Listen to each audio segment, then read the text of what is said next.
Hello everyone, welcome back to my channel. So আজকে আমরা আছি মানলিতে, তো আমাদের লাস্ট ডে। তো আমরা মোটামুটি হোটেল ছেড়ে দিয়েছি, চেক আউট হয়নি আজকে আমাদের। হোটেল আমরা ছেড়েছি, আমরা যাচ্ছি হচ্ছে সিঙ্কুলা পাসে বরফ দেখার জন্য। তো কিছু কিছু মানুষ আমাকে বলছিল এই ওয়েদারে যাচ্ছিস, আরে ভাই কিছুই পাবে না, এই সে হ্যান ত্যান। So let's see what happen. এখন তো দেখাচ্ছে -11 আছে, ঠিক আছে।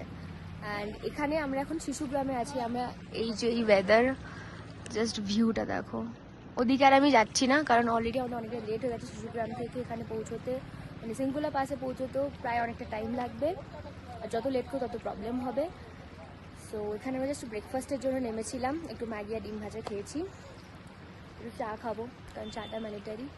এখন তো মোটামুটি তো শীতের ড্রেস পরেইছি, জ্যাকেট ফ্যাকেট বাড়িতে আছে, এই গাড়িতে আছে। দেখা যাক, চলো ওখানে গিয়ে যদি ঠান্ডায় বেঁচে থাকি, যদিও আমার একটু ঠান্ডা কম লাগে, তো ভিডিও তো অবশ্যই করবো। তো লেটস গেট।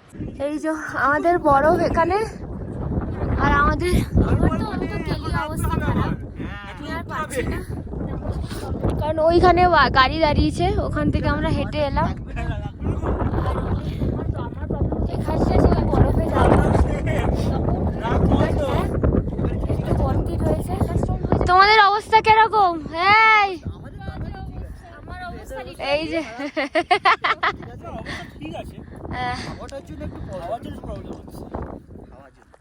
এখানে প্রচন্ড হাওয়া দিচ্ছে বললে নিঃশ্বাস নিতে কষ্ট হচ্ছে।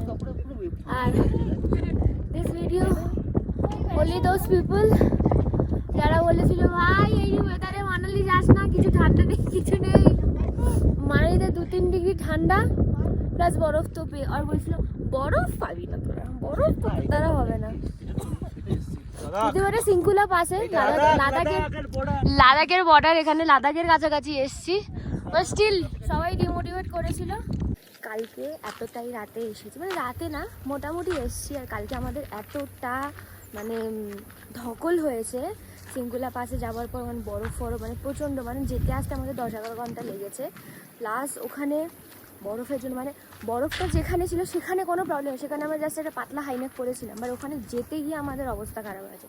একেই আমারও অ্যাজমা আছে, এদেরও আছে, সবার খুব কষ্ট। মানে এসে আমি ব্লগটাও শেষ করার মতন টাইম পাইনি, তাই ভেবেছি আমি কালকেরটা আর আজকের ব্লগটা একসাথে নিয়ে করে দেবো।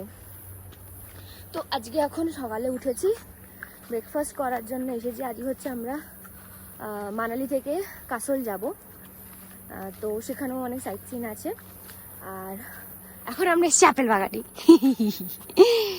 আমাদের কিছু হোক যাই না হোক, আমরা আপেল বাগান, কারণ ব্রেকফাস্ট এখনও দেয়নি আমাদের, তাই আমরা আপেল বাগানে চলে এসেছি আপেল কুড়াতে।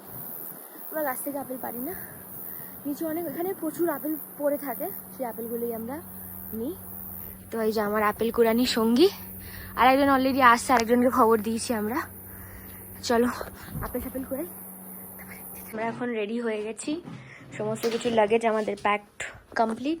এবার আমরা যাব, মানে মানালি থেকে বেরিয়ে যাচ্ছি কাসলের দিকে। এবার যাব আমরা, অনেকটা লেট হয়ে গেছে বেরোতে। আসলে কালকে এত ধকল গেছে না, আর কারো ভালো লাগেনি। লাস্টবারের মতন এই ভিউটা অসাধারণ ভিউ, দারুণ। আমাদের প্রত্যেকটা হোটেলের ভিউগুলো দারুণ অসাধারণ আছে। ফার্স্ট হোটেলের ভিউটা দেখাতে পারিনি, এটা সেকেন্ড ছিল, এবার থার্ড যাচ্ছি কাসলে। আজকে রাত্রিরে আবার বনফায়ার আছে, ওটা তো আরও ইন্টারেস্টিং, মানে বারবিকিউয়ের সাথে বনফায়ার হবে আমাদের। তো চলো, এবার আমাদের নিচে গাড়ি অলরেডি দাঁড়িয়ে আছে, চলো এখন আছি এখানে, অনেকটাই প্রায় চলে এসেছি, কুলুর কাছাকাছি। তো এখানে রিভার রাফটিং আর প্যারাগ্লাইডিংয়ের জন্য আমরা দাঁড়িয়েছিলাম, বাট প্রবলেমটা হচ্ছে এখানে না প্যারাগ্লাইডিং কেউ করছে না, কেউই করছে না। আর রিভার রাফটিং করছে, রিভার রাফটিংটা আমি করবো না, কারণ জলে আমার জন্মের ভয়। রিভার রাফটিংয়ের হচ্ছে 3 কিলোমিটারের জন্য 3000 টাকা, আর 5 কিলোমিটারের জন্য 5000 টাকা, 6 কিলোমিটারের জন্য 5000 টাকা। আর প্যারাগ্লাইডিং হচ্ছে 3500 টাকা। আর প্যারাগ্লাইডিংটা করছি না বলে আমরা সেটা করলাম, কারণ আমার আর প্রতিদিন ইচ্ছে ছিল প্যারাগ্লাইডিংটা করার, কিন্তু ওই একটা ভয়। আবার কিছুদিন আগে হিমাচল প্রদেশে এরকম একটা প্যারাগ্লাইডিং করতে গিয়ে মারাও গেছে, সেই কারণে আরও করলাম না। তো আমার মতে বলে এখানে না করো, কারণ এখানকার ইনফ্রাস্ট্রাকচারটা খুব একটা ভালো না। তো বেটার তুমি করছে কি করছে না, তা বেটার অন্য জায়গায় গিয়ে করাটাই ভালো। তো চলো এখন আমরা ডাইরেক্ট যাবো কাসল বাজার, ওখানে কিছু হোটেলে পৌঁছাবো। আমরা এখন আছি হচ্ছে ইয়েতে, কাসলে আছি। কাসলের বাজারে মানে শপিং বাগেরা ইচ্ছা আছে, বাট এখানে সেরকম কোনো কিছু নেই। ও এখানে এগুলো দেখছে, আর অনেকটা ট্রাভেল করে এসে মোমো খেলাম। এখান কাসল বাজার থেকে আমাদের আমরা ক্যাম্পিংয়ে থাকবো, সেটা হচ্ছে তোমার বেশি 3.5 কিলোমিটার। তো দেখি এখানে যদি কিছু পছন্দ হয় গাড়ি এদিকে রাখা যাবে, আমরা হেঁটে হেঁটে যাবো। বাট কাসল বাজার থেকে আমরা গাড়ি করেই যাবো, কাসল বাজারটা ঘুরছি। বাট এখানে পেস্ট্রি, এগুলো কি রে পেস্ট্রি? এগুলো পেস্ট্রির দাম এখানে মানে যেখানে আমাদের কলকাতায় মোমো এটা হচ্ছে আমাদের যে ক্যাম্প, যেটা আমরা বলছিলাম যে ক্যাম্পের কথা, যে ক্যাম্পে আমরা থাকবো সেটার ভিউ, মানে আমরা নিচে যাব, ওখানে বনফায়ার সমস্ত কিছু হবে। আর আমি চলো তোমাদের সাথে হোটেলটাও শেয়ার করি। মানে এইরকম এক্সপিরিয়েন্স আমার ফার্স্ট টাইম হলো, মানে এরকম জায়গায় আমরা ফার্স্ট টাইম থাকবো। তো এটা হচ্ছে আমাদের এন্ট্রি, মানে আমরা এখানে বসে আড্ডা মারতে পারি। অ্যান্ড এটা হচ্ছে আমাদের ঘর, দুটো বেড দিয়েছে একসাথে, তো আর ওটা ওয়াশরুমের সুরজিৎ গেছে। আর তো দারুণ অ্যামেজিং। আর সব থেকে বড় কথা হচ্ছে এখানকার ভিউটা, মানে আমরা যখন নিচে যাব তখন তোমাদের সাথে ভিউটা শেয়ার করবো। আর পাশেরটাতে প্রিয়াঙ্কারা আছে, মানে অ্যামেজিং। মানে 3টে হোটেলে ছিলাম, 3টে হোটেল 3 রকমের, আর 3টেই আলাদা। তো চলো বনফায়ারে কি কি হয়, কি কি করছিলাম, আমি সব কিছু শেয়ার করবো।